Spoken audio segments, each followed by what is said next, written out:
Hello. You are watching and listening to Where My Prose At here on Twitch and possibly YouTube. Thank you very much for tuning in today. Hello. We're trying out a new setup, I was just about to say. We're trying out a new setup, as you can tell by things falling over immediately. So today we have got our new fancy graphical outlook here, and we've also changed our. It may not look like much different, but it's different for us. So any feedback is appreciated in terms of audio quality, video quality, camera and position, all that stuff. lighting, as well as the overlay and what this Twitch stuff looks like. Do give us feedback; we very much appreciate it. But on to the meat of the program. So today we are discussing Rebecca by Daphne du Maurier. Now this has been my choice because it's actually one of my favorite books in the whole world.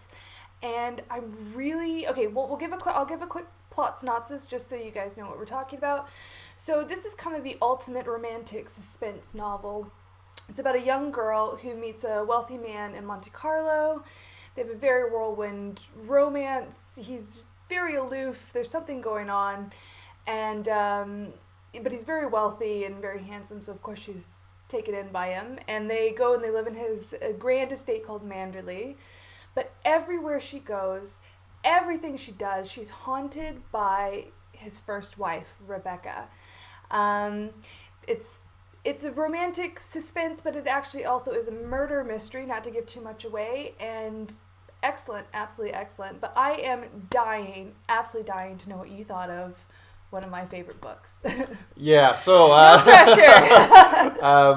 I might be biased, right? Let's be fair. I might be slightly biased here because I am under a little bit of peer pressure to be fair. Be honest. Honestly, come on. Yeah.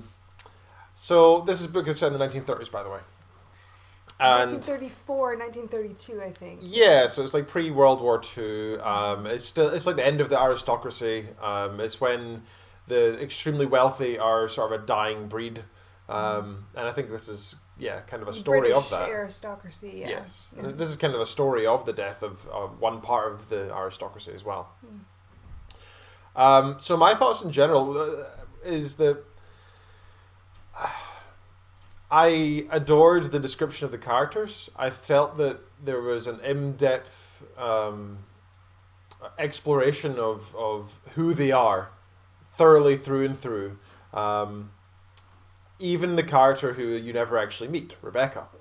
Rebecca is actually dead from the very get-go, and it's the name of the book. And so it's a bit strange that you hear so much about that you hear the word Rebecca, the name Rebecca, over and over throughout the book, which is amazing because the main character's name you never find out. But didn't you feel that's another point I absolutely love about this book is that there's so many different layers, but you never know the main character's name. And the book itself is called Rebecca. So it's this weird, delightful juxtaposition between a character that the story is told from her perspective, but really the largest character in the book for me, it feels like it is Rebecca. Mm-hmm. She just sucks up all the limelight, even though you never meet her, she never is brought into existence really. It's all these kind of scraps of what other people felt about her, and her lingering about the house with Macintoshes with her handkerchief and stuff in it. And Yeah, I think the word linger is very appropriate when you think about Rebecca because her presence lingers in Manderley. In the impressions left in the people. So Manderley is filled with servants who, look after the home and serve the food and look after the land and so on. And all the daily routines were originally defined by Rebecca, and they maintained that. She ran the house beautifully. So to everyone, Rebecca seemed to be this, Maxim, who is the kind of the romantic interest in the book, although I would say that there's definitely some issues with Maxim de Winter. I don't think I would ever be able to be married to him. He constantly. All right, sorry, we're gonna go off a little tangent here. It's something we've kind of been hinting about, kind of been dancing around the whole week. The age gap. Oh yeah.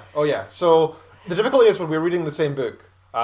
We want to talk about it, right? It's quite tempting it is quite to hard, discuss it. And you know, sometimes we fail, sometimes we end up talking about it for a few minutes, and usually it's like, just this one thing.